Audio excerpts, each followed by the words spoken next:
میرا سوال جو ہے وہ نماز سے ریلیٹڈ ہے کہ جب ہم عمرے یا حج پہ جاتے ہیں تو وہاں پہ کیونکہ میں نیو احمدیوں اور تمام مربیان کے مطابق اور انہوں نے یہی گائیڈ کیا ہے کہ جی مسیح موعود علیہ السلام کا فرمان ہے کہ جی کسی نان احمدی کے پیچھے نماز نہیں پڑھی جا سکتی. تو اس وقت جو ہے حج اور عمرے کے دوران کیا حکم ہے کہ کس طرح سے جو ہے وہ نماز ادا کی جا سکے؟ بات یہ ہے کہ پہلے حضرت مسیح علیہ السلام نے نہیں روکا تھا کہ نماز نہ پڑھو، ٹھیک ہے. پھر کفر کے فتوے لگانے شروع کر دیے اور کہہ دیا کہ کافر بھی ہیں اور قتل کے قابل بھی ہیں، اس لیے ان کو اپنے پیچھے نماز نہ پڑھنے دو، ان کے ساتھ نماز نہ پڑھو. اس پہ حضرت مسیح علیہ السلام نے فرمایا تھا، اس کی بنیاد اس طرح پڑی تھی کہ اگر یہ کہتے ہیں یہ کافر ہے اور ان کے پیچھے ان کو کفر کا فتویٰ بھی ہم پہ لگاتے ہیں اور ہمیں قتل کرنے کا فتویٰ بھی لگاتے ہیں اور یہ کہتے ہیں ان کے ساتھ کھڑے نہیں ہونا، ان کے ساتھ نماز نہیں پڑھنی، اس لیے اب تم نے بھی نہیں پڑھنی ان کے ساتھ نماز.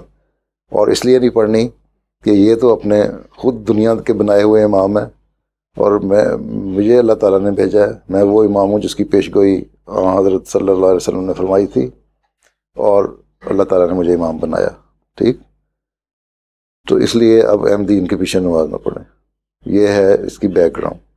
اب رہ گئی بات حج کی کہ حج پہ ہم جاتے ہیں تو اکثر احمدی جاتے ہیں تو عموماً یہ احمدی 4-5 گروہ اکٹھے ہوتے ہیں، وہاں بہت سارے لوگ ہوتے ہیں اور مختلف فرقے ہوتے ہیں. بعض فرقے ایک دوسرے فرقے کے پیچھے نماز نہیں پڑھ رہے ہوتے، اس لیے وہ اپنی نماز پڑھ لیتے ہیں. بعض دفعہ آگے پیچھے لوگ آتے ہیں تو اپنی نماز بعد جماعت پڑھ لیتے ہیں.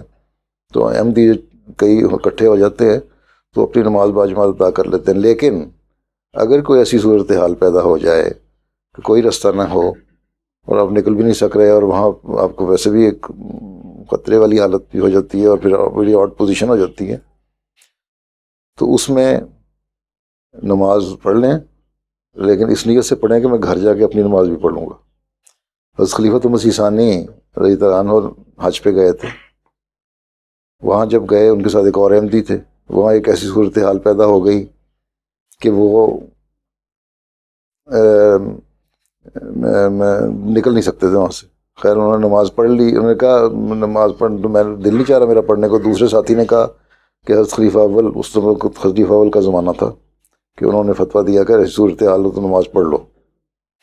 خیر انہوں نے کہا اگر خلیفہ اول نے فرمایا تو ان کے کہنے پہ پڑھ تو لی نماز، لیکن گھر آ کے دوبارہ انہوں نے اپنے جہاں ٹھہرے ہوئے تھے رہائش میں پھر دوبارہ پڑھی کہ مجھے تسلی نہیں ہوئی ایسے امام کے پیچھے جو امام کا اللہ کے بھیجے ہوئے انکار کرنے والے ہو.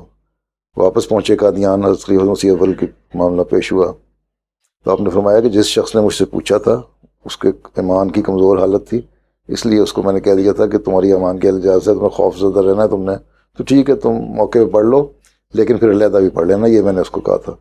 اور پھر کہا اس لیے مسیح ثانی نے کہا کہ آپ نے ٹھیک کیا، اس وقت صورتحال اگر تھی تو پڑھ لی اور گھر آ کے اگر پڑھ لی تھی تو یہی طریقہ تھا جو آپ نے صحیح کیا، ٹھیک ہے. کیونکہ نیت اصل چیز ہے نا، تو وہ ایک دل کی تسلی بھی ہوتی ہے اس لیے کہ انکار ہے اس امام کا جس کو اللہ تعالیٰ نے بھیجا، ٹھیک ہے. جزاک اللہ. لیکن عموماً میں نے دیکھا ہے کہ 99% جو احمدی جاتے ہیں حج کرنے، اب تو کافی لوگ جاتے ہیں، میرے بڑے بھائی نے بھی حج کیا ہے اور احمدی بھی جاتے ہیں، میرے اور عزیزوں نے رشتہ داروں نے حج کیا ہوا ہے، وہ سب یہی کہتے ہیں کہ ہم احمدی مل جاتے ہیں تو ہم اپنی علیحدہ نماز پڑھ لیتے ہیں.